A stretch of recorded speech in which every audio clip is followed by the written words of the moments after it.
As a board member in multiple boards in North America and in Asia, some of the topics are more or less the same.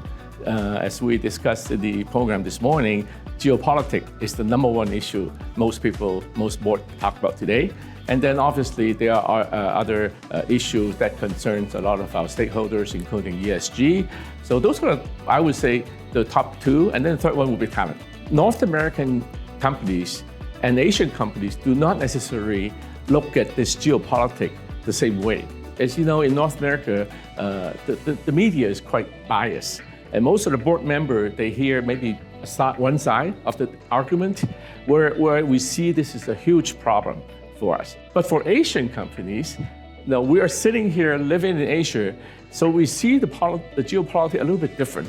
We may not necessarily see it as a risk, because when there's a risk, there's always opportunities. And now, all of a sudden, geopolitics, ESG, all become hotter topics on a board level. So I think we're facing an uphill battle, but companies need to be addressing this. So all of that has increased the complication. And as a board member, as a board, we need to give our management team help in all these areas, directions. Because from talking to our stakeholders, to make sure that the management is addressing all of these issues.